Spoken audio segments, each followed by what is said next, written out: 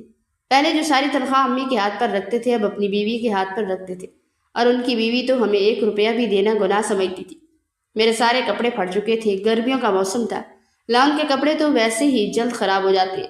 امی کے کپڑے بھی بہت زیادہ خراب ہو چکے تھے، مگر ہم میں اتنی جرت نہیں تھی کہ ہم بھابھی سے پیسے مانگ سکیں۔ دوپہر کا وقت تھا، میں اور امی اکیلے بیٹھے تھے۔ میری قمیض کاندھے سے پھٹی ہوئی تھی، جسے میں نے دوپٹے سے کور کیا ہوا تھا۔ امی کی آنکھوں میں آنسو تھے، اور وہ کہہ رہی تھی کہ بس میں تمہارا جلد سے جلد رشتہ ڈھونڈ کر تمہیں بیاہ دیتی ہوں، تاکہ تم تو میرے ساتھ اذیت نہ سہو۔ تمہارا بھائی تو اندھا ہو گیا ہے، میں تمہیں ذلیل نہیں کروانا چاہتی۔ آج پتہ نہیں مجھ میں اتنی ہمت کہاں سے آ گئی تھی۔ میں نے امی سے کہا کہ آپ خاموش ہو جائیں، میں ابھی بھابھی کے پاس جا کر بات کرتی ہوں، ہمیں پیسے چاہیے، ہمیں گرمیوں کے کپڑے لینے ہیں۔ میں غصے میں بھابھی کے کمرے میں آ گئی تھی، اور وہ موبائل پر کسی سے بات کر رہی تھی۔ مجھے دیکھتے ہی انہوں نے جلدی سے موبائل چھپا لیا تھا۔ میں جب دروازے سے اندر آ رہی تھی تو وہ کسی کو جان جان کہہ کر پکار رہی تھی۔ میں جانتی تھی کہ وہ بھائی تو نہیں تھے، کیونکہ انہوں نے بھائی کو کبھی ایسا نہیں کہا تھا، اور پھر اگر وہ بھائی ہوتے تو بھابھی موبائل کیوں چھپاتی؟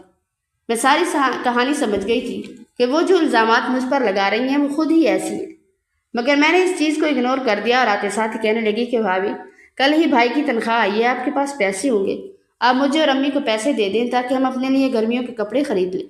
دیکھیں میرا کاندھا بھی پھٹ چکا ہے، اور میرے پاس صرف 2 ہی جوڑے ہیں۔ جیسے ہی میں نے کہا تو بھابھی بیڈ سے اٹھی اور میرے منہ پر زوردار تھپڑ لگا دیا۔